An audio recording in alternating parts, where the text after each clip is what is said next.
कर्मचारी ने बाहर अधीर को देखते हुए धीमी आवाज में चगलबाजी की तरह कहा, क्या किस्मत है यार इसकी, करोड़पति बीवी मिली है इसे। दूसरा कर्मचारी उसी लहजे में हंसते हुए उससे बोलता है, जब अपनी औकात रोडपति की हो तो बीवी के करोड़पति होने से क्या होगा। जोगी के कानों में जैसे ये बात पड़ी, उसने खिड़की के बाहर झांक कर देखा। तब अधीर अपने हाथ में लंच बॉक्स लिए गेट की तरफ बढ़ रहा था। हर रोज की तरह उसे सिक्योरिटी गार्ड ने भी कोई खास इज्जत नहीं दी और ना ही रजिस्टर में साइन करने के लिए कहा, बस उसे नजरअंदाज कर दिया।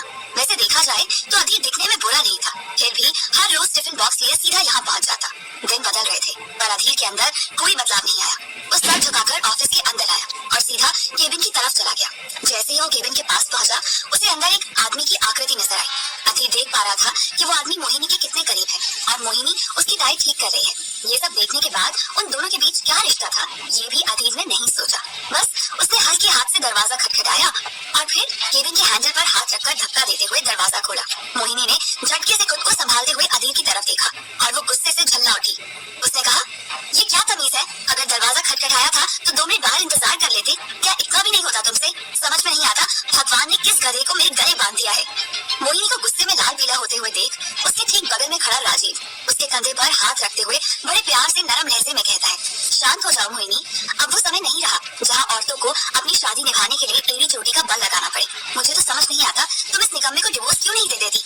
इतना कहकर राजीव चुप हो गया और फिर उसने हंसी उड़ाते हुए कहा, कहीं तुम्हें इस बात का डर तो नहीं कि फिर तुम्हारे लिए लंच घर लेकर आएगा। राजीव का मजाक सुनते ही मोहिनी और भी ज्यादा गुस्से में भर गई और उसने तेज चाल में अधीर की तरफ अपना कदम बढ़ाया। फिर उसका हाथ पकड़ते हुए ऑफिस से बाहर ले गई। उस वक्त ऑफिस के सभी लोग मोहिनी को ऐसा करते हुए देख रहे थे। हालांकि सबके चेहरे पर मजाकिया हंसी थी, लेकिन मोहिनी की मौजूदगी की वजह से सबने अपने पेट को दबा लिया था और मुंह बंद रखा था। तभी उन सभी कर्मचारियों के बीच खड़ी जोगी का दिल जलने लगा और उसने अपनी छाती पर हाथ रखते हुए खुद से कहा, अधीर तुम किस मिट्टी के बने हो। माना कि तुम्हारी डोर मोहिनी से बंध चुकी है, लेकिन ऐसे रिश्ते को एक तरफा नहीं निभाया जाता ना। जिंदगी में आगे बढ़ने के लिए प्यार जरूरी होता है और तुम हो कि मोहिनी की हर कड़वी बात को चुपचाप सुन लेते हो।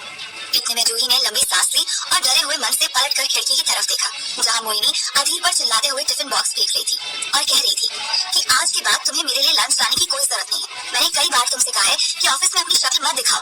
मुझे यहाँ पर कोई प्रदर्शनी नहीं लगानी है। अगर तुम रोज इसी तरह आते रहे तो सबको पता चल जाएगा कि मैंने किस गधे से शादी की है। जमीन पर इस तरह खाने को बिखरे हुए देख अधीर ने नजर झुकाई और टिफिन बॉक्स उठाते हुए कहा, मैं जो कुछ भी कर रहा हूँ तुम्हारी माँ के कहने पर कर रहा हूँ। उन्हें तुम्हारी फिक्र है। मेरी माँ के बारे में इतना सोचने की जरूरत नहीं है। उनकी बात को एक कान से सुनो और दूसरे से निकाल दो, खासकर जब वो मेरे ऑफिस के बारे में बात करी। इतना कहकर मोहिनी पलटकर कंपनी के मेन डोर की तरफ जाने लगी, लेकिन अचानक उसे कुछ याद आया। वो लौटकर फिर अधीर के पास आई और हाथ बांधते हुए गुस्से से कहती है, अब मैं तुम्हें ये बात आखिरी बार कह रही हूँ कि मुझे डिवोर्स देकर मेरी जिंदगी से दफा हो जाओ। अगर इस बार भी तुमने डिवोर्स पेपर पर साइन नहीं किया तो शायद फिर तुम्हें हर रोज खुले आसमान के नीचे जिंदगी गुजारनी होगी, क्योंकि आज के बाद तुम्हारा मेरे कमरे में आना बंद। यही तुम्हारी गलती की सजा है। मोहिनी के गुस्से पर अब भी अधीर ने कोई रिएक्शन नहीं दिया। वो सिर्फ सर झुकाए रोड की तरफ चला गया।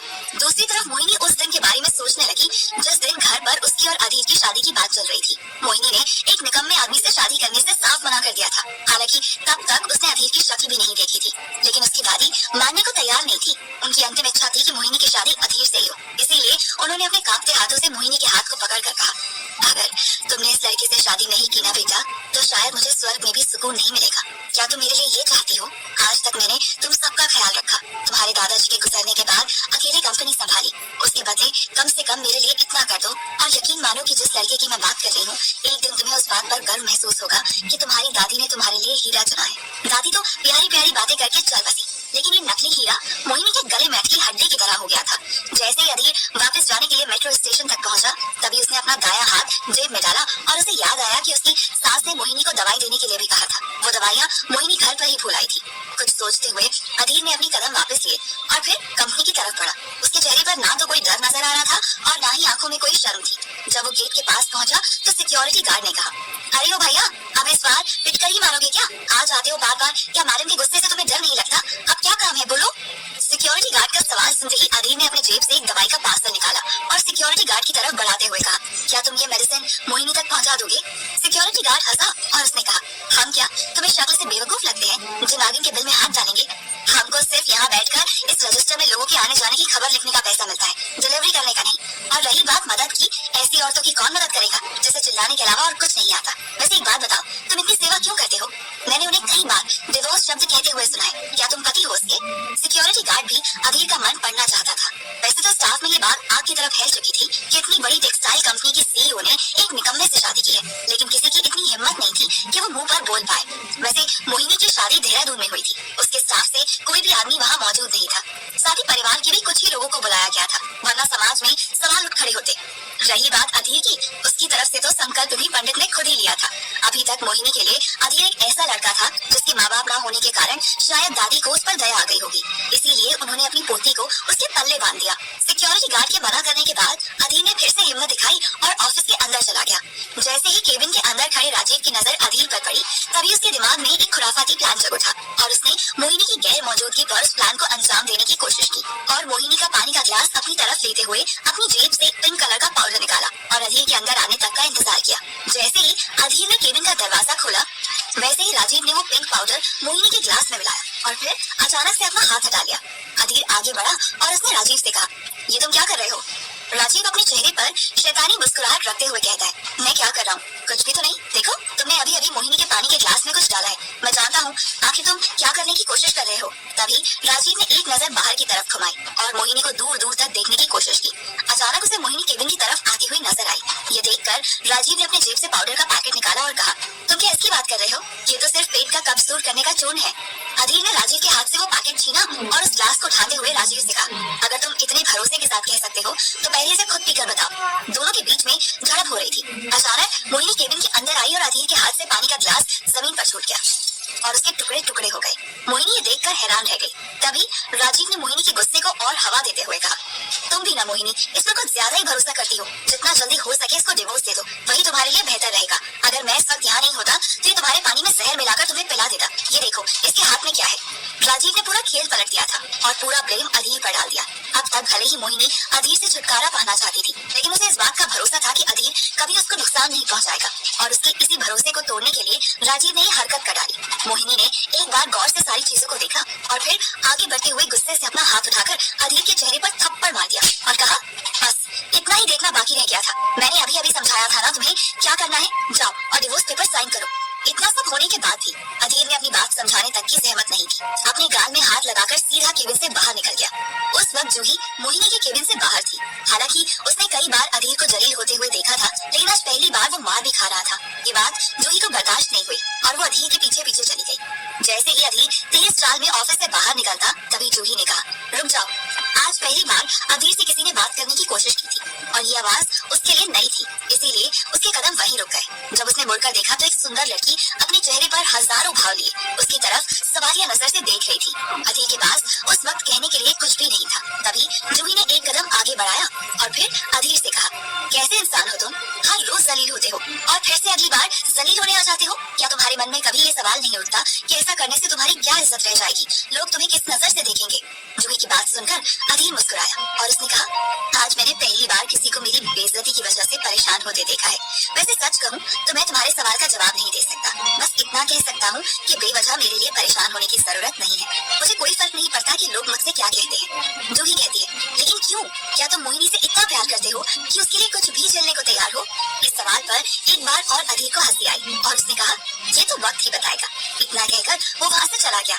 इतना बेइज्जत होने के बाद भी अधीर कौन सी बात को सोचकर मुस्कुरा रहा था? क्या जूही अधीर को चाहने लगी थी? मोहिनी और राजीव के बीच में क्या रिश्ता था? तो दोस्तों, और फिर सीधा अंदर चला गया। अंदर से हंसने की आवाज आ रही थी, लेकिन इससे अधीर को कोई असर नहीं पड़ा, क्योंकि अक्सर इस समय उसकी सास प्रमिला और उसका साला उपमन्यु उसका मजाक उड़ाने के लिए हॉल में बैठे रहते थे। जब अधीर अंदर आया तो उपमन्यु ने उसके टिफिन को गौर से देखा। टिफिन के किनारे पर मिट्टी लगी हुई थी और उसमें खाना भी चिपका हुआ था। हालांकि अधीर ने ऑफिस से निकलने से पहले मोहिनी के फेंके हुए टिफिन को साफ करने की कोशिश की थी, लेकिन उपमन्यु की नजर से वो नहीं बच पाया। आज भी वो अपनी बेइज्जती करवा कर ही आया है। तभी उपमन्यु ने गौर से उसके चेहरे की तरफ देखा। उसके बाएं गाल पर एक खरोच का निशान नजर आ रहा था। उपमन्यु की आंखें चमक उठी। वो झटके से खड़ा हुआ और अपनी पैनी नजर से अधीर को फिर से देखा और उसके गाल पर हाथ लगाते हुए फिक्र करने का झूठा नाटक करते हुए कहने लगा, अरे बाप रे, मेरे प्रिय जीजा जी, ये क्या हुआ आपके गाल पर? देखो तो कितना बड़ा घाव हो गया है। आपको दर्द नहीं हो रहा क्या? मुझे हल्का खून भी नजर आ रहा है। मुझे तो। ये कहकर उपमन्यु ने प्रेमिला की तरफ देखा और अपने मजाक में फिर से मिर्च मसाला डालते हुए ड्रामेटिक वे में कहा, माँ एक बार आकर देखो, कहीं ऐसा तो नहीं कि गेम खेलते खेलते मेरी आंखें खराब हो गई हो। मैं कुछ ज्यादा ही चीजों को देखने लगा हूँ। आज लगता है जीजा जी दीदी से डांट ही नहीं जितना ड्रामेबाज था उसकी माँ प्रमिला ड्रामेबाजी में सचमुच उसकी माँ थी। और उपमन्यु का बाप प्रमोद अपनी पूरी जिंदगी किचन में ही काट रहा था।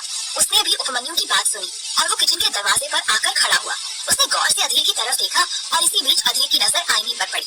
उसने आईने में अपने चेहरे पर हल्की सी खरोंच देखी तो उसे याद आया कि जिस हाथ से मोहिनी ने उसे थप्पड़ मारा था उस हाथ के बीच की उंगली में उसने अभिमंत्रित अंगूठी पहनी थी जो प्रमिला ने उसे जबरदस्ती पहनाई थी और कहा था कि अंगूठी मोहिनी को उसके डाइवोर्स में मदद करेगी। ये बात याद कर अधीर ने अपने गाल पर हाथ लगाया और वो सोचने लगा कि जब थप्पड़ लगा था तब अधीर को दर्द महसूस तो हुआ था, लेकिन अधीर ने अपने दर्द को नजरअंदाज कर दिया और ऑफिस से बाहर आ गया। लेकिन यहाँ अपनी सास प्रमिला और साले उपमन्यु की नजर से बचने का उसे रास्ता नजर नहीं आ रहा था।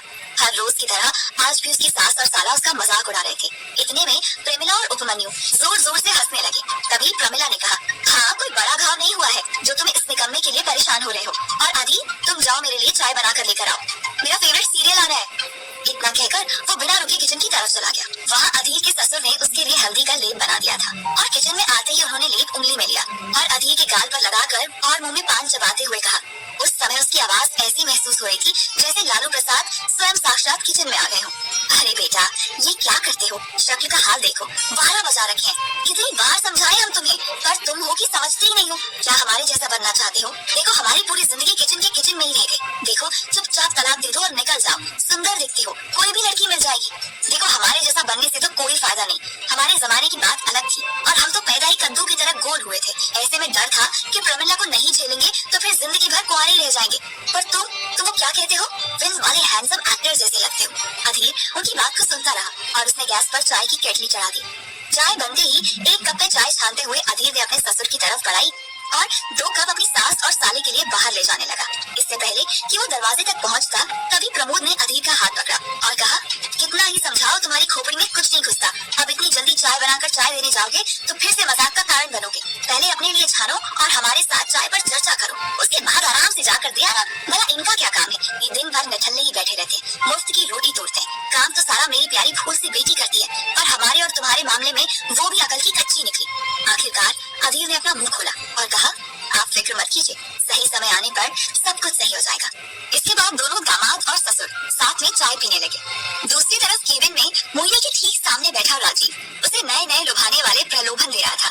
उसे देखकर साफ पता चल रहा था कि उसकी बातों में कोई दम नहीं है। वैसे देखने में राजीव खुद को काफी मेंटेन रखता था, लेकिन उसके शरीर के बराबर अधीर जितनी आकर्षक नहीं थी, इसीलिए वो अधीर से जलता था। और कभी कभी उसे ऐसा भी लगता था कि शायद इसी वजह से मोहिनी अब तक अधीर को डिवोर्स नहीं दे रही थी। वैसे देखा जाए तो राजीव ने अपनी एक अलग ख्याली दुनिया बनाई थी। वो हर तरह से मोहिनी को बिजनेस में मदद भी कर रहा था और उसको सपोर्ट करने के बहाने उसकी जिंदगी में जगह बनाने के लिए वो षड्यंत्र भी रच रहा था। लेकिन मोहिनी उसे अपनी पर्सनल लाइफ के बारे में कभी कुछ नहीं बताती थी। इससे पहले कि एक और षड्यंत्र वो मोहिनी को फंसाने के लिए रचता, तभी उसके असिस्टेंट ने दरवाजा खटखटाया।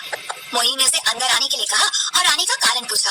अंदर आते ही असिस्टेंट शिवानी ने कहा, मैम कॉन्फ्रेंस रूम रेडी है और इस साल की एनुअल रिपोर्ट भी प्रोजेक्टर पर लगा दी गई है। सब लोग आप दोनों का इंतजार कर रहे हैं। मोहिनी ने फॉर्मली शिवानी से कहा, ठीक है तुम जाओ मैं आती हूँ। शिवानी के जाते ही मोहिनी ने अपनी नजर राजीव की तरफ घुमाई और अपने चेहरे पर नकली मुस्कुराहट लाते हुए बड़े प्यार से मोहिनी ने कहा, राजीव तुम भी प्लीज कॉन्फ्रेंस रूम में निकलो, मैं बस 2 मिनट में आती हूँ। इतना कहकर मोहिनी बिना राजीव की बात सुने बाथरूम के अंदर चली गई। बाथरूम में जाते ही मोहिनी ने अपने चेहरे को आईने में देखा और मन ही मन कहा, पता नहीं कब तक मुझे राजीव के साथ ही नाटक करना पड़ेगा। दूसरी तरफ मीटिंग शुरू हो गई थी और सभी लोग सिर्फ मोहिनी का इंतजार कर रहे थे। कॉन्फ्रेंस रूम में हलचल मची हुई थी। सभी बोर्ड मेंबर्स भी वहीं मौजूद थे और आपस में कानाफूसी कर रहे थे। सिर्फ राजीव के चेहरे पर एक शैतानी मुस्कुराहट थी। वो प्रोजेक्ट पर लगे नंबरों को देखकर ऐसे मुस्कुरा रहा था जैसे उसे जो चाहा था वो हो गया। कुछ ही देर बाद मोहिनी अंदर आई और सभी लोग उस पर चिल्लाने लगे। एक 50 से 55 साल का आदमी उठा और खड़ा हुआ और उसने ऊंची आवाज में मोहिनी से कहा, देखो तुम्हारी काबिलियत पर मुझे कोई शक नहीं है, लेकिन ये क्या है? मोहिनी, क्या मैंने ये दिन देखने के लिए तुम पर इतना भरोसा किया था? मैं तब भी कह रहा था कि कोई एक बिजनेस पार्टनर अपने साथ रख लो तो इससे कंपनी को लीडरशिप में मदद मिल जाएगी, लेकिन तुम हो कि किसी की बात कहाँ सुनती हो। अगर सुन लेती तो शायद आज ही नंबर देखने नहीं पड़ते। इतने में मिस्टर चड्ढा उठकर खड़े हुए और उन्होंने कहा, देखो मैं इतनी बातें नहीं कर सकता और ना ही मैं अपना इमोशन इस बिजनेस में इन्वेस्ट कर सकता हूँ। मैंने तुम्हारी कंपनी में जो पैसा इन्वेस्ट किया है उसे इंटरेस्ट के साथ मुझे वापस कर दो, और अगर इंटरेस्ट नहीं दे सकती हो तो मैं तुम्हें उसके लिए मोहलत देने को तैयार हूँ, पर मुझे मेरा पैसा वापस चाहिए। मैं इतना नुकसान झेलने के लिए यहाँ इन्वेस्ट करने नहीं आया हूँ। तुमने मुझे भरोसा दिलाया था, इसके अलावा मैं कुछ नहीं कह सकता। एक एक करके सभी लोग मोहिनी पर चिल्लाने लगे। तभी मोहिनी उठी और उसने कहा, मैं जानती हूँ इस बार का एनुअल टर्नओवर अच्छा नहीं है, पर बिजनेस में तो उतार चढ़ाव आते रहते हैं। जब हमने शुरू किया था तब आप सबने मुझे बोला था कि हम एक फैमिली हैं और साथ में मिलकर आगे बढ़ेंगे। क्या आज आप अपनी फैमिली को इस तरह से ट्रीट करना चाहते हैं? क्या आप ऐसे देखते हैं मुझे? क्या ये एक औरत को आगे बढ़ाने का तरीका है आपके लिए? मोहिनी की इस बात को सुनते एक और आदमी उठा और उसने गुस्से से कहा, देखो मोहिनी, फैमिली, औरत, मर्द, ये सब मामले यहाँ पर घसीटने की जरूरत नहीं है, समझ रही हो ना? तब तुम पर दया करके इन्वेस्टमेंट नहीं किया था, ना ही औरत मर्द देखकर किया था। हमने फायदे के लिए इन्वेस्टमेंट किया था, हमें फायदा चाहिए। हो सकता है कि उस दिन हम में से किसी ने इस बिजनेस को फैमिली की तरह देखा हो, लेकिन उसका मतलब ये नहीं है। बोर्ड मेंबर्स की बातें सुनने के बाद मोहिनी को कुछ समझ नहीं आ रहा था। तभी मोहिनी ने एक बार सबकी तरफ देखा और फिर कहा, ठीक है, मैं समझ गई, आप में से ज्यादातर लोगों का इस बिजनेस से सिर्फ मुनाफा बनाना ही मकसद था। इसीलिए आज मैं साफ साफ जानना चाहती हूँ कि आप में से कौन मेरे साथ इस समय संकट की घड़ी में मेरे साथ रहना चाहता है और कौन अपना पैसा वापस लेकर अपना असली रंग दिखाना चाहता है। एक वोटिंग हो जाए तो सब कुछ क्लियर हो जाएगा।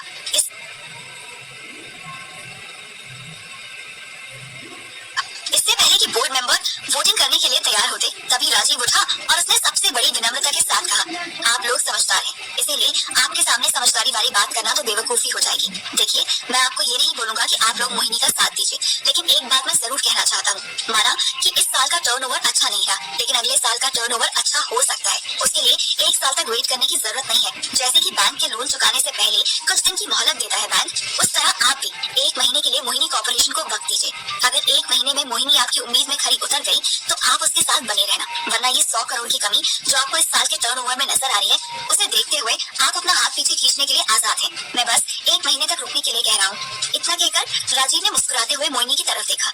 मोहिनी समझ गई थी कि अब राजीव उससे क्या उम्मीद करने वाला है। हालांकि मोहिनी को बिजनेस चले जाने का दुख होता, लेकिन राजीव के इस फैसले से भी उसे कोई ज्यादा खुशी नहीं हुई थी। कुछ देर तक बोर्ड मेंबर्स में आपस में बातचीत होती रही। तभी निहाल चड्ढा ने उठते हुए स्ट्रेट फॉरवर्ड शब्दों में कहा, राजीव, हम सब जानते हैं कि तुम्हारे दिल में मोहिनी के लिए एक सॉफ्ट कॉर्नर है, लेकिन हम हर बार तुम्हारी बात तो नहीं मान सकते। रही बात 1 महीने की मोहलत देने की, ये बात कुछ हद तक ठीक लग रही है। अगले महीने की पहली तारीख तक ये आंकड़े पूरे हो गए तो हमें आगे बिजनेस करने में कोई परेशानी नहीं है, लेकिन अगर कोई भी कमी रही तो फिर जरा मुश्किल हो जाएगी। अपनी बात रखते हुए मिस्टर चड्ढा ने सब बोर्ड मेंबर्स की तरफ देखा और एक एक करके सबने हामी भर दी। देखते ही देखते सभी लोग कॉन्फ्रेंस रूम के बाहर चले गए।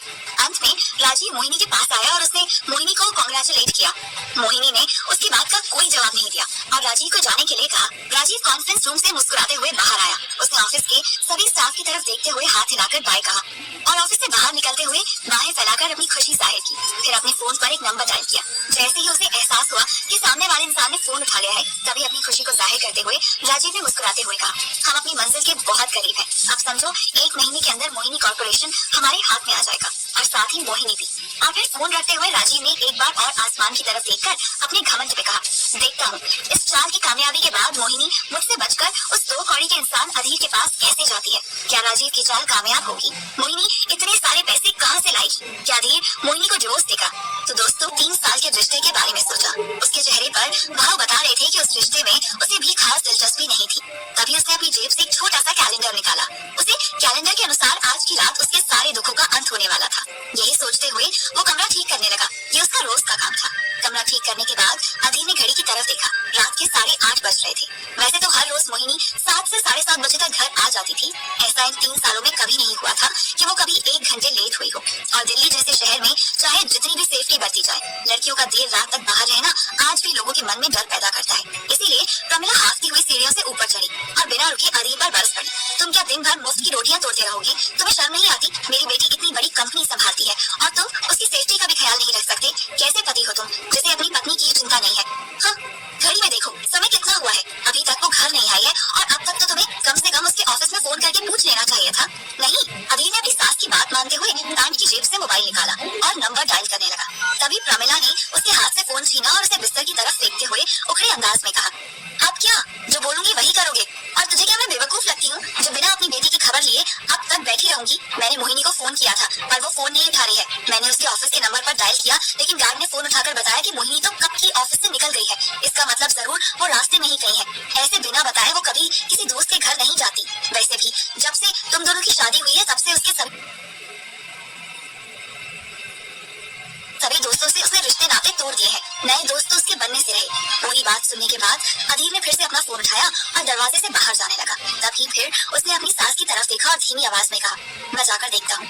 इतना कहकर अधीर दरवाजे से सीधा निकल गया। जब वो मेन डोर के पास पहुंचा तो उसने अपने फोन पर एक मैसेज टाइप करते हुए एक अननोन नंबर पर भेज दिया।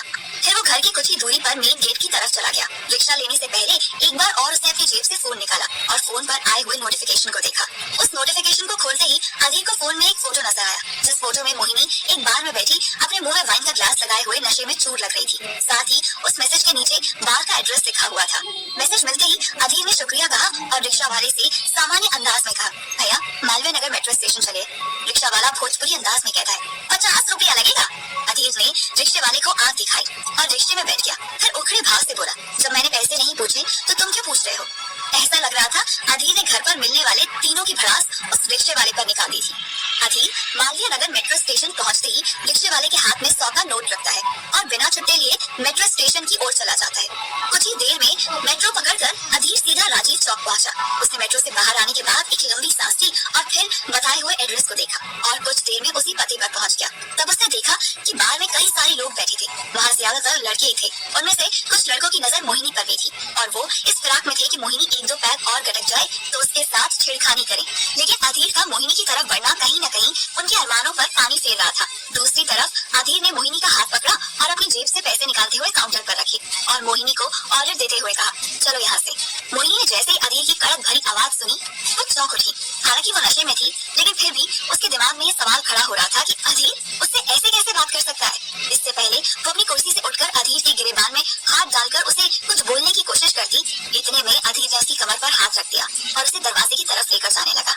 मोहिनी बड़बड़ाते हुए कहने लगी, तुम कौन हो? क्योंकि तुम्हारी शक्ल मेरे निकम्मे पति जैसी लगती है, लेकिन वो कभी मुझसे ऐसी बात नहीं करता। इसका मतलब तुम मेरे पति नहीं हो, तुम कोई और हो। बताओ तुम कौन हो और मुझे कहाँ लेकर जाने की कोशिश कर रहे हो?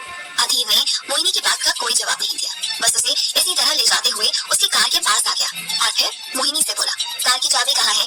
नशे में धुत मोहिनी ने अपनी आंखें गोल करते हुए तुतलाती हुई आवाज में कहा, पहले मुझे बताओ तुम कौन हो? अधीर ने अपने सर पर हाथ मारा और मोहिनी के पर्स से तुरंत चाबी निकालते हुए उसे कार की पिछली सीट पर बैठा दिया। रास्ता लंबा था और ट्रैफिक से भरा भी, इसीलिए मोहिनी का तुतलाना एंटरटेनमेंट बना हुआ था। वैसे तो अधीर के चेहरे के भाव देखकर बिल्कुल भी नहीं लग रहा था कि उसे मोहिनी की कोई फिक्र थी, लेकिन उसने मोहिनी के साथ 3 साल बिताए थे और इन 3 सालों में मोहिनी ने कभी इस तरह की हरकत नहीं की थी। रोड पर कई सारी गाड़ियां दोनों तरफ से गुजर रही थी, लेकिन उनके गुजरने का शोर कार के अंदर के सन्नाटे को काट नहीं सका। इसी सन्नाटे के बीच में आखिरकार अधीर ने बिना किसी भाव के पूछ डाला, वैसे तो तुम मुझे किसी लायक नहीं समझती, लेकिन मैं जानना चाहता हूँ तुमने आज ऐसा क्यों किया? तुम्हें पता है ना दिल्ली में इस तरह अकेली लड़की का बार में बैठना कितना खतरनाक हो सकता है। मोहिनी ने अधीर का पूछा हुआ सवाल सुना था। तभी नशे की हालत में होने के कारण मोहिनी को गुस्सा भी आया और वो सोचने भी लगी कि क्या सचमुच अधीर उसके लिए परेशान है। अगर है तो क्यों? क्योंकि आज तक मोहिनी से जिस किसी ने भी प्यार से बात की थी, मोहिनी ने हमेशा उस प्यार का मतलब किसी न किसी स्वार्थ से जोड़ा था। लेकिन आज उसे समझ नहीं आ रहा था कि वो इस सवाल का मतलब किस स्वार्थ से जोड़े, क्योंकि जिस तरह वो अधीर के साथ व्यवहार करती थी उसके बाद अधीर का क्या स्वार्थ हो सकता है। लेकिन इस वक्त मोहिनी इस सवाल के साथ साथ अपने दिल की भड़ास निकालना चाहती थी, इसीलिए वो फिर से बड़बड़ाते हुए एक बेसुध शराबी की तरह कहने लगी, तुम्हें मेरा बार में बैठना, शराब पीना खतरनाक लग रहा है? क्या मैं तुम्हें बताऊं खतरनाक क्या होता है? खतरनाक होता है जब एक घर में एक औरत अकेली काम करे और बाकी लोग उसकी रोटी पर मुफ्त की सलाह दें। खतरनाक होता है जब कोई आदमी उस औरत के जिस्म को पाने के लिए उसको नए नए प्रलोभन दे, और उससे भी खतरनाक होता है जब ऐसी लड़की की शादी उसकी दादी माँ एक नाकाम आदमी के साथ तय कर दे और उसे अपनी अंतिम इच्छा बताकर उसके ऊपर थोप दे। और अब बारी आती है खतरनाक ऑफ द डे। वो इस साल का टर्नओवर, अब अगर मैंने 100 करोड़ रुपए का मुनाफा 1 महीने में नहीं बनाया तो मुझे वो करना पड़ेगा जो मैं कभी नहीं करना चाहती। अधीर कहता है, मैं जानता हूँ कि तुम किस चीज से डर रही हो। मोहिनी अपनी उंगली आगे करते हुए कहती है, क्या कहा तुमने? मैं डर रही हूँ? मेरी शक्ल तुम्हें डरी हुई लग रही है? जाकर कह दो दुनिया से, मैं राजीव से नहीं डरती। मुझे तो डर है अपनी खुददारी के खो जाने से। अगर 1 महीना पूरा होने के बाद भी कंपनी के अकाउंट में कुछ नहीं आया तो मुझे राजीव के सामने हाथ फैलाने होंगे, और फिर मुझे पता है वो मेरे सामने क्या डिमांड रखेगा। इतना कहकर मोहिनी चुप हो गई। उसने आज पहली बार नशे में ही सही, लेकिन सच का पर्दाफाश कर दिया था। अब तक तो अधीर यही सोच रहा था कि मोहिनी खुद राजीव की कंपनी एंजॉय करती है और उसके साथ समय बिताने के लिए ही वो अधीर को छोड़ना चाहती है। अब तक तो अधीर को ये भी नहीं पता था कि मोहिनी की शादी उससे उसकी दादी के किए हुए वादे के कारण थी। तभी अधीर एक मजाकिया मुस्कुराहट लिए अपनी और मोहिनी की डेस्टिनी पर हंसने लगा। जैसे जैसे कार आगे बढ़ रही थी वैसे वैसे घड़ी की सुइयां भी आगे बढ़ रही थी। इतने में रियर व्यू मिरर में अधीर ने मोहिनी को देखा। अब वो एकदम बेहोश हो चुकी थी और पीछे की सीट में लुढ़क कर बच्चे की तरह लेट चुकी थी। मोहिनी को ऐसे लेटा हुआ देख अधीर कहता है, मैं जानता हूँ मोहिनी, तुम्हारी जिंदगी में परेशानियों की कमी नहीं है, लेकिन आज मैं बहुत खुश हूँ क्योंकि तुम्हारी तो पता नहीं, लेकिन मेरी जिंदगी की परेशानियां खत्म होने वाली हैं और इसी बहाने तुम्हें अब अपनी दादी को दिया हुआ वादा पूरा करने की जरूरत भी नहीं पड़ेगी। ये कहकर अधीर मुस्कुराया और उसने एक आखिरी बार मोहिनी को उस तरह लेटा हुआ देखा। कुछ ही देर में अधीर उसे लेकर घर पहुंचा। उसने सीधा मोहिनी को अपनी गोद में उठाकर उसे अपनी कमरे में ले जाना सही समझा। जैसे ही वो कमरे का दरवाजा खोलता तभी प्रमिला की नजर उन दोनों पर पड़ी और उसने पुकारते हुए गुस्से में कहा, ये क्या हुआ मेरी बेटी को, क्या किया तुमने इसके साथ? अधीर ने अपने हाथ में पहनी हुई घड़ी में समय देखा और पहली बार प्रमिला को नजरअंदाज कर मोहिनी को लेकर कमरे में चला गया। मोहिनी अभी भी नशे में बड़बड़ा रही थी। हल्के हाथ से उसने मोहिनी को बिस्तर पर लिटाया और उसे चादर उड़ाते हुए उसके चेहरे को गौर से देखा और मन ही मन खुद से दोहराया, आज के बाद मैं इस कैद से आजाद होने वाला हूँ। इतना कहकर वो दरवाजे की तरफ गया। तभी उसे कुछ महसूस हुआ और वो मोहिनी के बारे में सोचने लगा। उसने मोहिनी के साथ 3 साल बिताए थे और इस वक्त वो मुसीबत में थी, इसीलिए वो लौटा और फिर मोहिनी के बगल में खड़े होकर सामान्य भाव से उसने कहा, तुमने मुझसे डिवोर्स मांगा था ना मोहिनी, सुबह तक डिवोर्स पेपर तुम्हारी टेबल पर मेरे साइन के साथ होंगे और हालांकि 3 सालों में तुमने मेरे साथ अच्छा व्यवहार नहीं किया, लेकिन मैं सुबह तक तुम्हारे अकाउंट में 100 करोड़ ट्रांसफर कर दूंगा। मैं नहीं चाहता कि तुम राजीव के सामने हाथ फैलाओ। वैसे तो मोहिनी उस वक्त अधीर की बातों को सुन पा रही थी, इसीलिए उसे नशे की हालत में भी हंसी आने लगी। उसने अधीर की तरफ उंगली करते हुए मजाकिया ढंग से कहा, हाँ, लगता है तुम सपना देख रहे हो, तुम कहाँ से लाओगे 100 करोड़? खुद के आने जाने के पैसे तो रहते नहीं तुम्हारे पास। अधीर ने एक आखिरी बार मोहिनी की तरफ देखा और कहा, वक्त आने पर सब हो जाएगा, तुम बस देखती जाओ। इतना कहकर अधीर कमरे से बाहर चला गया और मोहिनी अभी भी उसकी बातों को सोचकर हंस रही थी। हालांकि उसने बड़बड़ाते हुए 100 करोड़ वाली बात अपने मुंह से निकाली थी। उसे ये नहीं पता था कि अधीर इसे एक मजाक बनाकर रख देगा। देखते देखते मोहिनी की आंख लगी और वो गहरी नींद में चली गई। अगले ही पल सुबह की तेज रोशनी उसकी आंखों में पड़ने लगी और वैसे मोहिनी की गुड मॉर्निंग और दिन की शुरुआत अधीर के हाथों की स्पेशल अदरक वाली चाय से होती थी। लेकिन आज वो लेट हो गई और अब तक अधीर भी नहीं आया था। तभी मोहिनी ने सोते हुए आंखें बंद किए हुए अपना हाथ आगे बढ़ाए हुए चाय का कप ढूंढने की कोशिश की, लेकिन उसके हाथ चाय का कप नहीं, एक पेपर लगा। उसने जैसे ही पेपर उठाकर अपनी धुंधली आंखों के सामने लाकर उसे देखा, उसे सही से कुछ दिखा नहीं। जब उसने अपनी आंखें मसल कर अच्छे से देखा तो उसके हाथ में अधीर का साइन किया हुआ डिवोर्स पेपर था। उस डिवोर्स पेपर को देखकर मोहिनी को पिछली रात अधीर की कही बात याद आई और वो कमरे से बाहर आकर चिल्लाई, अधीर कहाँ है? हॉल में खड़ी प्रमिला ने खुशी से चहकते हुए कहा, कौन? वो निकम्मा, तुम पर बोझ? वो तो घर छोड़कर चला गया। अच्छा हुआ बला टली, मेरी प्यारी सी बेटी के सर पर वो बोझ हट गया। आज प्रमिला के चेहरे पर खुशी थी, लेकिन मोहिनी को समझ नहीं आ रहा था। तभी मोहिनी ने अधीर को कॉल करने के लिए अपना फोन उठाया ही था, तो वो फोन पर आए एक मैसेज को देखकर हैरान रह गई। और वो मैसेज कोई नॉर्मल मैसेज नहीं था, बल्कि वो मैसेज उसके अकाउंट में 100 करोड़ ट्रांसफर होने का था। अधीर ने अपना वादा कैसे पूरा किया? क्या वो 3 सालों से मोहिनी से कुछ छुपा रहा था? क्या मोहिनी के अकाउंट में आया हुआ पैसा अधीर ने भेजा था? अचानक इतने सारे पैसे देखने के बाद मोहिनी हैरान रह गई थी। उसे अपनी माँ की आवाज तक सुनाई देनी बंद हो गई थी। दूसरी तरफ प्रमिला हंसते हुए बड़बड़ा रही थी, आखिरकार इस घर का कलंक चला गया। चलो अच्छा ही हुआ, नहीं जाता तो मैं खुद उसे धक्के मारकर निकाल देती। मुफ्त की रोटियां तोड़ रहा था और तो कुछ उसे आता नहीं था। अब मेरी बेटी भी आजाद हो गई।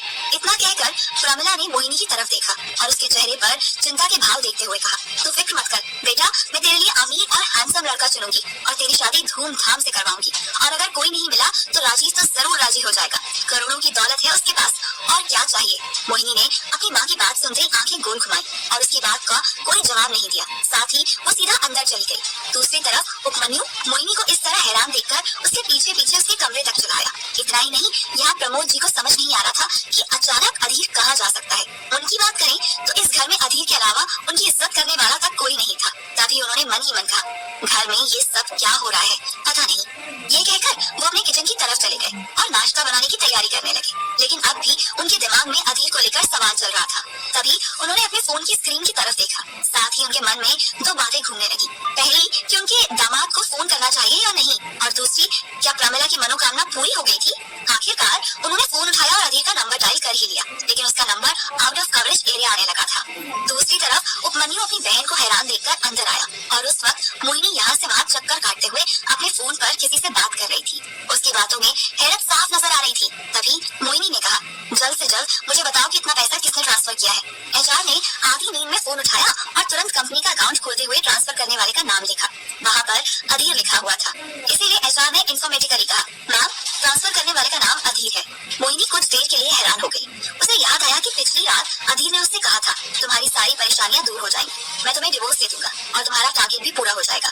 लेकिन इतने पैसे अधीर के पास आए कहाँ से, और उसकी कोई लॉटरी लगी थी क्या? इस ख्याल के साथ मोहिनी ने दोबारा एचआर से कहा, तुमने क्या नाम लिया, एक बार दोबारा बोलो। एचआर को समझ नहीं आया था कि मोहिनी पागलों जैसी हरकत क्यों कर रही थी, इसीलिए उसने अपनी आंखें गोल घुमाई और लंबी सांस लेते हुए कहा, मैडम अधीर। एक बार और अधीर का नाम सुनकर मोहिनी ने फोन डिस्कनेक्ट कर दिया और वो धम से बिस्तर पर बैठ गई। उसके चेहरे पर हैरानी देखकर उपमन्यु भी उसके बगल में बैठा और उसने कंधे पर हाथ रखते हुए उपमन्यु से कहा, मुझे समझ नहीं आ रहा है कि आज सुबह सुबह हमारे घर में हो क्या रहा है। ऐसा लग रहा है जैसे कोई बड़ा तूफान आ गया हो। और अधीर वो कहाँ चला गया? वैसे तो हम सब यही चाहते थे ना कि वो चला जाए, लेकिन आज समझ नहीं आ रहा कि घर पर उसके जाने की खुशी मनानी चाहिए या नहीं। देखो तुम्हारे चेहरे की हैरत बता रही है जैसे ये बहुत बड़ी और बुरी खबर हो। इतना कहकर उपमन्यु ने अपनी आंखें छोटी की और फिर शक से भरे लहजे से कहा, एक बात बताओ, कहीं इन 3 सालों में तुम्हें उससे प्यार तो नहीं हो गया था?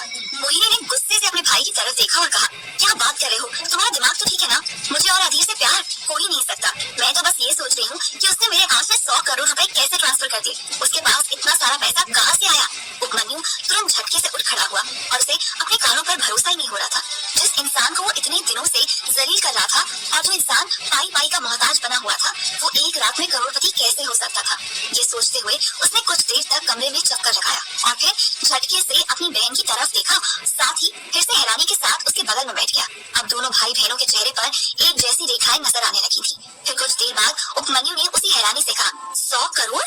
ये सच है या तुम सुबह मेरी टांग खींचने की कोशिश कर रही हो? देखो मैं दावे के साथ कह सकता हूँ तुम्हें कोई गलतफहमी हुई है। उसके पास इतने पैसे हो ही नहीं सकते। वो हर रोज अपनी पॉकेट मनी के लिए तुमसे पैसे मांगता है, फिर अचानक ये क्या? इतना कहकर उसने अपनी गर्दन को झटका दिया। मोनिका, मोहिनी ने गुस्से से उपमन्यु की तरफ देखा और कहा, मुझे भी यकीन नहीं हो रहा। वो मोहिनी अपने शब्दों को पूरा किए बिना चुप हो गई। कुछ देर कमरे में सन्नाटा बना रहा। उपमन्यु ने कहा, एक बात बताओ, क्या तुमने उसे डिवोर्स दे दिया है? मोहिनी ने टेबल पर रखे तलाक के कागजातों की तरफ देखकर कहा, नहीं मैंने उसे डिवोर्स नहीं दिया, लेकिन ये डिवोर्स पेपर साइन करके गया है।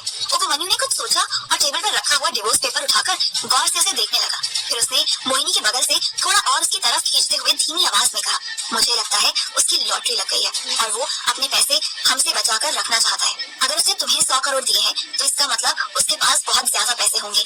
मैं तो यही कहूंगा कि जिस आदमी को तुमने 3 साल तक निकम्मेपन के साथ झेला है, उसे अब गलती से भी बिना पूरी बात जाने डिवोर्स मत देना। उपमन्यु के शब्दों में लालच की मिलावट देखकर मोहिनी ने गुस्से से उसकी तरफ देखा और सोचा कि क्या वो सिर्फ पैसों की वजह से किसी ऐसे इंसान के साथ जिंदगी गुजारना चाहेगी जिसे उसने कभी प्यार नहीं किया और ना ही कभी कर सकती है। एक तरफ मोहिनी के मन में सवाल थे तो दूसरी तरफ मोहिनी के घर में अफरा तफरी का माहौल बना हुआ था। यहाँ उपमन्यु को भी झटका लग चुका था। रही बात प्रमोद जी की, वो अचानक अधीर के चले जाने से परेशान थे, लेकिन इन सबके बीच में प्रमिला को ना तो 100 करोड़ के बारे में कुछ पता था और ना ही अधीर के अचानक चले जाने की वजह से उसे कोई गम महसूस हो रहा था। वो तो हमेशा से ही अधीर को उस घर से निकालना चाहती थी। घर पर ये माहौल लंबे समय तक बना रहा। तभी सुबह के 10 बजने को आए। मोहिनी तैयार होकर अपने कमरे से बाहर निकली। आज ना तो उसे सुबह की कॉफी मिली थी और ना ही बिस्तर में नाश्ता, इसीलिए चिड़चिड़ेपन के साथ मोहिनी ने जैसे ही अपनी चप्पल पहनकर 2 कदम आगे बढ़ाए, अचानक उसका पैर जमीन पर पड़ी हुई एक टॉवेल से उलझ गया और वो गिर पड़ी। उसका खून खौल उठा और उसने चिल्लाते हुए कहा, अधीर क्या तुम्हें मुफ्त की रोटियां तोड़ने के अलावा कुछ नहीं आता? यहाँ पर ये तौलिया क्यों पड़ा हुआ है? इसे कौन उठाएगा? जैसे ही मोहिनी ने अपनी बात खत्म की तो उसे एहसास हुआ कि अधीर घर पर नहीं है। ये सोचकर उसने लंबी सांस ली और वो जमीन पर हाथ टिकाते हुए उठ खड़ी हुई। हालांकि उसे चोट नहीं आई थी, लेकिन ये उसके लिए एक अजीब सा पल था। पहली बार उसे महसूस हुआ था कि जिस इंसान को वो अपनी जिंदगी में सबसे निकम्मा समझती आई थी, आज उसके बिना उसका गुजारा चलना मुश्किल हो रहा था। इसी सोच के साथ मोहिनी उठकर कमरे से बाहर निकली। दरवाजे के पास पहुंचते ही प्रमिला ने उसे नाश्ता करने के लिए कहा, लेकिन मोहिनी बिना कुछ खाए पिए ही घर से बाहर निकल गई। जब वो कार के पास पहुंची तब उसे याद आया कि वो कार की चाबी अंदर ही भूल आई है। यहाँ पर भी एक बार और उसके अंदर अधीर के लिए गुस्सा उमड़ पड़ा और उसने जमीन पर पैर पटकते हुए अपनी चिड़ को निकाला। जैसे तैसे तमाम चीजों को याद करते हुए वो ऑफिस पहुंची। तब जूही उसे आते हुए खिड़की से देख रही थी। इतने में जूही के बगल में बैठी असिस्टेंट ने चुगली भरे भाव में कहा, आज तो मैडम खुश होंगी ना, कंपनी का इतना फायदा जो हुआ है, जूही कहती है। लेकिन उसकी चाल से लग नहीं रहा कि वो खुश है। असिस्टेंट ने कहा, अरे तुम समझती नहीं हो, अगर उन्होंने अपनी खुशी हमारे सामने जाहिर कर दी तो इस बार इंक्रीमेंट भी तो देना पड़ेगा ना, इसीलिए वो नाटक कर रही होंगी। ये सुनते ही जूही का चेहरा फीका पड़ने लगा, लेकिन उसके चेहरे के भाव बदलने का कारण इंक्रीमेंट नहीं बल्कि अधीर था। वो मन ही मन चिंता के स्वर में खुद से कह दिए, इसका मतलब अब मोहिनी पहले से ज्यादा अमीर हो जाएगी और अधीर के साथ पहले से भी बुरा व्यवहार करेगी।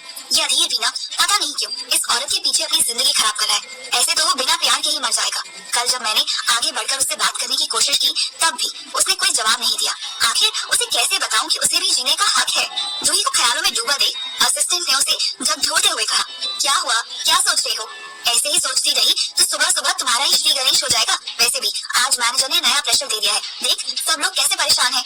इतने में मोहिनी अंदर आई तो उसने देखा ऑफिस में काम कर रहे एम्प्लॉइज आपस में बात कर रहे हैं और उनके माथे पर एक अलग ही टेंशन नजर आ रही है।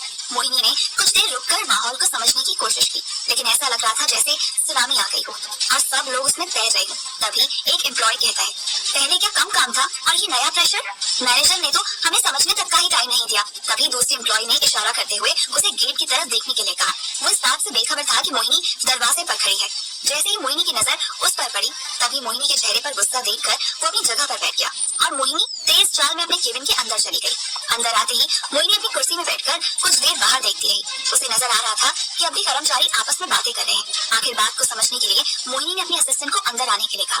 जब असिस्टेंट अंदर आई तो उसके चेहरे पर मुस्कुराहट थी। मोहिनी ने हैरानी से उसकी तरफ देखा, कुछ देर उसको समझने की कोशिश की, फिर उसकी आंखों में देखते हुए पूछा, क्या हो गया है? ऑफिस में सब लोग इस तरह से पागलों जैसी हरकत क्यों कर रहे हैं और तुम आज मुस्कुरा क्यों रही हो? असिस्टेंट के चेहरे की खुशी हैरानी में बदल गई। उसे समझ नहीं आ रहा था कि मोहिनी ऑफिस में चल रहे माहौल से अनजान है या फिर अनजान बनने की कोशिश कर रही है। दूसरी तरफ मोहिनी को जहाँ तक पता था बोर्ड मेंबर्स ने उसे 1 महीने का समय दिया था और उसके अकाउंट में वो पैसा आज ही ट्रांसफर हो गया था। इस वजह से ऑफिस में शांति का माहौल होना चाहिए था। ये सोचते हुए मोहिनी गौर से असिस्टेंट को देखने लगी। तभी मोहिनी को गुस्सा आया और वो उठ खड़ी हुई। उसने टेबल पर हाथ मारते हुए कहा, मैंने तुमसे एक सिंपल सा सवाल पूछा और तुम अपने ख्यालों में खो गई। बताओ हुआ क्या है? असिस्टेंट ने सर झुकाकर कहा, माफ कीजिए मैडम, पर ये जानकर हैरान हूँ कि इतनी बड़ी बात पूरे ऑफिस में फैल गई है, लेकिन आपको कैसे नहीं पता? मोहिनी ने अपनी आंखें छोटी की और गौर से उसकी आंखों में देखा और फिर पूछा, कौन सी बात? असिस्टेंट कहती है, यही कि अग्रवाल सूट कंपनी बहुत ही जल्द हमारी कंपनी को एक बड़ा कॉन्ट्रैक्ट देने वाली है। क्या मोहिनी और अधीर की बातचीत हो पाएगी? आखिर अधीर अचानक से कहाँ चला गया था? क्या अधीर की सचमुच लॉटरी लग गई थी? बल्कि टॉप कंपनियों में से एक है। अग्रवाल सूट का कॉटन सारी दुनिया में फेमस है, इसीलिए असिस्टेंट की बात सुनकर मोहिनी को अपने कानों पर भरोसा ही नहीं हुआ। वो मन ही मन सोचने लगी, क्या ये कोई इत्तेफाक है या कैसे हो सकता है ये? वैसे तो इस कॉन्ट्रैक्ट को पाने के लिए मोहिनी ने कई मेल्स किए थे पर उसे कभी कोई रिप्लाई नहीं मिला था। आज ये कैसे हुआ? एक तरफ मोहिनी के मन में कई सवाल चल रहे थे, दूसरी तरफ असिस्टेंट को इस तरह चुपचाप वहाँ खड़े रहना अजीब लग रहा था। इसीलिए असिस्टेंट ने कहा, मैम मैंने बाहर से भी पता करने की कोशिश की। खबर तो ये है कि हमें महीने में लाखों ड्रेसेस बनाने का काम मिलने वाला है। इस हिसाब से लगभग 1000 से ज्यादा ड्रेस एक दिन में सिलवानी होगी। प्रोडक्शन भी बढ़ाना होगा, इसीलिए फ्लोर मैनेजर ने सभी एम्प्लॉइज को एक टेंटेटिव प्लान रेडी करने के लिए कहा है। इतना ही नहीं, मेल में ये भी मेंशन किया हुआ था कि बहुत ही जल्द अग्रवाल सूट से कोई ना कोई यहाँ कंपनी को इंस्पेक्ट करने भी आएगा और हमारी क्षमता के बारे में पता लगाने की कोशिश करेगा।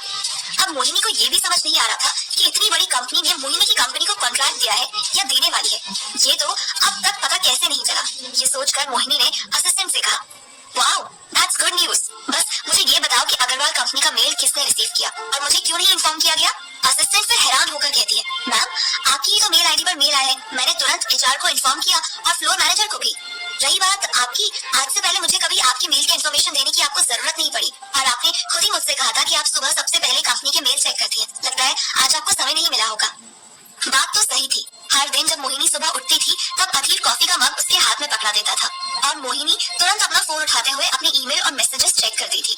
पर आज तो मोहिनी को ना समय मिला, ना कॉफी और ना ही नाश्ता। ये सोचकर मोहिनी अपने सिस्टम पर बैठी और उसने तुरंत वो मेल चेक करते हुए अपने असिस्टेंट को केबिन में जाने के लिए कहा और साथ ही मैनेजर को अपने केबिन में बुलाया। आज का दिन मोहिनी के लिए बहुत ही अलग था। वो उसे समझ ही नहीं आ रहा था कि उसे खुशी मनानी चाहिए या फिर इस बात का गम कि उसके अलावा बाकी सब लोग कंपनी की तरक्की से अच्छी तरह वाकिफ है, पर वो मालिक होकर भी हर चीज से बेखबर अपने ही पछड़ों में फंसी हुई है। मोहिनी ये सब सोच ही रही थी कि तभी उसके फोन की घंटी बजी। ये ट्रांसफर कॉल था जो कि उसकी असिस्टेंट ने अभी अभी बात करने के बाद उसे ट्रांसफर किया था। जैसे ही मोहिनी ने लैंडलाइन फोन उठाया तभी असिस्टेंट ने कहा, मैम अग्रवाल सूट से आपके लिए फोन आया है, वो आपसे मिलने के लिए अपॉइंटमेंट लेना चाहते हैं। इतना सुनते ही मोहिनी को लगा कि आज तो वो किसी भी बड़े काम के के लिए तैयार ही नहीं थी। पर अब जब इतनी बड़ी अपॉर्चुनिटी को मना नहीं कर सकती थी तो उसने तुरंत फोन ट्रांसफर करने के लिए कहा। और जैसे ही अग्रवाल सूट की रिप्रेजेंटेटिव नताशा ने उसे आदर के साथ ग्रीट किया, वो हैरान हो गई। तभी नताशा ने अपनी बात खत्म की। मोहिनी ने फोन रखते हुए एक लंबी सांस लेकर एक घूंट में ग्लास में भरा हुआ सारा पानी पी लिया। इतने में एक बार और मोहिनी के फोन की घंटी बजी। ये फोन उपमन्यु का था। वो अब भी अधीर के साथ किए गए व्यवहार के लिए पछता रहा था। फोन उठाते ही उपमन्यु ने मोहिनी से कहा, क्या लगता है तुम्हें, उसने तुम्हें सारे पैसे दे दिए होंगे? कहाँ गया होगा वो? मैं तो कहता हूँ अभी भी तुम डिवोर्स देने के बारे में बिल्कुल मत सोचना। मोहिनी लंबी सांस लेते हुए कहती है, आज मैं पहले से बहुत परेशान हूँ। इन सब बातों के लिए मेरे पास बिल्कुल भी समय नहीं है। इतना कहते ही मोहिनी ने फोन डिस्कनेक्ट कर दिया। तभी वो अपने कहे गए शब्दों के बारे में सोचने लगी। वैसे तो मोहिनी को अधीर से कोई लगाव नहीं था, लेकिन वो डिवोर्स देने के बाद कॉन्सिक्वेंसेस के बारे में सोच रही थी। उसके दिमाग में राजीव के शरारती एफर्ट घूमने लगे। मोहिनी की नजर से देखें तो ऐसा कोई भी पल नहीं था जब राजीव ने मोहिनी के साथ फ्लर्ट न करने से खुद को रोका हो। मोहिनी को पता था कि अगर वो आज डिवोर्स पेपर को साइन कर देगी तो राजीव तुरंत शगुन लेकर उसके घर आ जाएगा। ऐसे में प्रमिला तो पहले से ही इस घड़ी की राह देख रही थी। वो दिन रात यही प्रार्थना करती थी कि जल्द से जल्द मोहिनी का डिवोर्स हो जाए और मोहिनी राजीव से शादी कर ले। पता नहीं राजीव ने प्रमिला पर ऐसा कौन सा जादू किया था जिसकी वजह से वो राजीव को अपना दामाद मानती थी। इतना सब कुछ सोचने के बाद मोहिनी ने अपने फोन की तरफ देखा और तुरंत फोन उठाते हुए अधीर का नंबर डायल कर दिया। दिल्ली शहर, सुबह का समय, दिसंबर का महीना। दिल्ली की सड़कों में कोहरा मचा हुआ था। एक तरफ गाड़ियों का शोर था तो दूसरी तरफ अफरा तफरी का माहौल। ऐसे में 11 बजे का सूरज आसमान में नजर नहीं आ रहा था। शोर और कोहरे की लड़ाई से बेखबर अधीर गौरकुआ के आलिशान 5 स्टार ताज होटल में स्वीट रूम में अपनी जिंदगी का आनंद उठा रहा था। वो इतनी गहरी नींद में सोया था कि उसे देखकर कोई भी कह सकता है जैसे उसने काफी बड़े काम को अंजाम देकर एक बड़ी जीत को हासिल कर लिया हो। उसका फोन बिस्तर के नीचे पड़ा हुआ था और काफी देर से बजते बजते स्विच ऑफ हो गया था। लेकिन इतना कुछ होने के बाद भी अधीर के कानों में जू तक नहीं लगी। इतने में अचानक दरवाजा खटखटाने की आवाज आने लगी, लेकिन अधीर को वो भी नहीं सुनाई थी। उसे सब कुछ सपने जैसा लग रहा था। जब आवाज धीरे धीरे तेज होती गई तभी अधीर को महसूस हुआ कि कोई दरवाजे की तरफ डोर अनलॉक करने का इंतजार कर रहा है। अधीर गहरी नींद से उठकर खड़ा हुआ। उसने टेबल पर रखा हुआ पानी का ग्लास उठाया और एक सांस में सारा पानी पी गया। फिर लड़खड़ाते हुए दरवाजे की तरफ किया। उसने डोर हॉल से बाहर देखने की कोशिश की तो उसे नजर आया कि 2 बॉडीगार्ड दरवाजे से कुछ ही दूरी पर खड़े थे। साथ ही उनमें से एक कदम आगे एक लड़की बाहर खड़ी बेसब्री से दरवाजा खोलने का इंतजार कर रही थी। उस लड़की को देखते ही अधीर के चेहरे पर मुस्कुराहट आ गई। अधीर ने तुरंत दरवाजा खोला और स्वागत करते हुए कहा, dear Natasha, long time no see. लाल रंग का गाउन पहने जो लड़की दरवाजे पर खड़ी थी उसने कॉन्फिडेंस के साथ आगे कदम बढ़ाया और अधीर को गले लगा लिया और फिर अधीर ने उसे अंदर आने के लिए कहा। तभी दोनों गार्ड बाहर दरवाजे पर खड़े रहे और नताशा जाकर अधीर के बिस्तर पर बैठी। उसने अधीर से कहा, उस परिवार में मुझे तुम्हारे अलावा और किसी पर भरोसा नहीं था और तुमने भी इन 3 सालों में मुझे एक बार कांटेक्ट करने की कोशिश नहीं की। अधीर हंसा और उसने कहा, लेकिन तुम्हें तो तुम पर भरोसा है, इसीलिए उन्होंने सारा बिजनेस तुम्हारे हाथ में दे दिया है ना? मुझे जानकर खुशी हो रही है कि तुम काफी अच्छी तरह से उनका बिजनेस संभाल रही हो। नताशा कहती है, अब वो उनका नहीं तुम्हारा बिजनेस है भाई। अधीर चौंक उठा और उसने खड़े होकर कहा, मतलब क्या दादाजी इतनी आसानी से मान गए? नताशा उठी और उससे हाथ बांधते हुए हंसकर कहा, दादाजी कभी आसानी से मानते हैं? उन्होंने मोहिनी कॉर्पोरेशन को एक नया काम देने की कोशिश की है। शायद इसी बहाने वो तुम दोनों को एक बार फिर से एक साथ खड़ा करना चाहते हैं। उन्हें हमेशा से पता था कि ये शादी कभी मुकम्मल नहीं हो पाएगी, पर मुझे समझ नहीं आता कि तुम 3 सालों तक उनकी इतनी ज्यादती कैसे झेलते रहे। अधीर कहता है, सच कहूँ तो इन 3 सालों में मेरी जिंदगी भी बुरी नहीं थी। मैं बस चुप रहता था और इन 3 सालों में मेरे अंदर जो पेशेंस लेवल बन पाया वो कभी नहीं बन सकता था। वैसे तो अधीर नताशा को अपनी बहन कहता था, लेकिन नताशा अग्रवाल परिवार में सालों से काम कर रहे भोला सिंह की इकलौती बेटी थी। भोला सिंह और उसकी बीवी बचपन में ही चल बसे और उसके बाद दादाजी ने उसे अपनी बच्ची की तरह पाला, लेकिन परिवार के बाकी लोग उसे हाई नजर से ही देखते थे। पर अधीर की बात करें तो उसके मन में नताशा को लेकर कोई कुरूपता नहीं थी। जब वो बड़ा हो रहा था तब उसके सामने उसकी उम्र की घर पर एक ही लड़की थी और वो थी नताशा। इसीलिए दोनों का बचपन एक साथ ही गुजरा। वैसे देखा जाए तो दादाजी ने भी नताशा को अपने बच्चों की तरह ही प्यार दिया था। उसकी देख रेख में कोई भी भेदभाव ही नहीं किया। उसे उसी स्कूल में डाला जिस स्कूल में उन्होंने अपने बाकी बच्चों और पोते पोतियों को पढ़ाया था। साथ ही कंपनी में भी उसे काम करने के लिए इजाजत दी थी। आज के दिन देखा जाए तो नताशा उस कंपनी को काफी बेहतर तरीके से संभाल रही थी। दूसरी तरफ अधीर ने जब सारी बात समझी तब उसने नताशा से पूछा, हालांकि 3 साल पहले दादाजी ने मुझसे वादा किया था कि वो मेरा अकाउंट ओपन कर देंगे, लेकिन कंपनी को लेकर कोई बात नहीं हुई थी और ना ही मोहिनी कॉर्पोरेशन को लेकर कोई बात हुई थी। लगता है वो मुझे फिर से किसी नए जाल में फंसाना चाहते हैं। नताशा कहती है, मैं मानती हूँ एक तरफ तुम जाल में फंस जाओगे, लेकिन दूसरी तरफ अग्रवाल सूद तुम्हारे नाम पर हो जाएगा। अब बताओ तुम्हें पावर चाहिए या फिर आजादी? नताशा के सवाल ने अधीर को कंफ्यूज कर दिया था, लेकिन अधीर के सामने दादाजी सिर्फ एकमात्र चुनौती नहीं थे, वहाँ राजीव अपने ऑफिस में केबिन में बैठा मोहिनी के खिलाफ प्लानिंग और प्लॉटिंग में लगा हुआ था। उसे लग रहा था कि 1 महीने बाद सब कुछ उसके हाथ में आने वाला है। मैं केबिन में बैठा मोहिनी के खिलाफ प्लानिंग और प्लॉटिंग में लगा हुआ था। उसे लग रहा था कि 1 महीने बाद सब कुछ उसके हाथ में आने वाला है। इसी खुशी में वो पार्टी भी देना चाह रहा था। तभी अचानक सामने से एक लड़की की आवाज आई और उस लड़की ने कहा, मुझे आपका सारा प्लान चौपट होता हुआ नजर आ रहा है। ये आवाज सुनकर राजीव झटके से खड़ा हुआ और उससे ऊंची आवाज में कहा, क्या मैं तुम्हें ऐसी खबर सुनाने के लिए डबल सैलरी देता हूँ? एक सैलरी तो तुम्हें मोहिनी कॉर्पोरेशन से मिलती है, तुम्हें वहाँ क्यों रखा है बोलो? तब उस लड़की ने कहा, अगर आप मुझसे सिर्फ खुशखबरी सुनना चाहते हो तो फोन रख दो, क्योंकि आज मेरे पास आपको सुनाने के लिए कोई भी अच्छी खबर नहीं है। राजीव ने कहा, जो है वो सुनाओ। तभी वो लड़की कहती है, रातों रात किसी ने मोहिनी के अकाउंट में 100 करोड़ का फंड ट्रांसफर किया है और आज ही उन्हें अग्रवाल सूद से एक बड़ा कॉन्ट्रैक्ट भी मिल रहा है। मुझे नहीं लगता इसके बाद उन्हें आपकी कोई जरूरत पड़ेगी। रही बात अधीर की, मैंने बहुत देर तक उसे खिड़की से देखने की कोशिश की, लेकिन अब तक वो नजर नहीं आया। 12 बजने को आए। इतने में राजीव चिल्लाया और उसने कहा, जूही मेहरा, तुम अपनी सुंदरता का अगर इतना सा भी फायदा नहीं उठा पा रही हो तो तुम्हें अपनी जवानी पर शर्म आनी चाहिए। राजीव की इतनी बात सुनते ही जूही ने गुस्से में कहा, हमारे बीच में बहुत पहले एक सौदा हुआ था।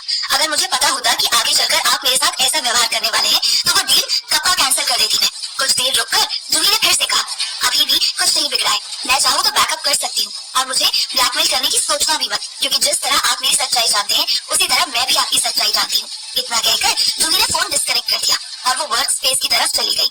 उस वक्त जूही मन ही में सोच रही थी कि भले ही उसने राजीव के साथ ये सौदा पैसे के लिए किया था, लेकिन उसे पता नहीं था कि गुजरते वक्त के साथ साथ वो अधीर को पसंद करने लगेगी। इसके साथ ही उसे अधीर से जितना लगाव था वो मोहिनी से उतना ही नफरत करती थी। क्या जूही राजीव के लिए काम करना बंद कर देगी? क्या जूही की हरकत के बारे में मोहिनी को पता चल जाएगा? आखिर अधीर क्या फैसला लेगा?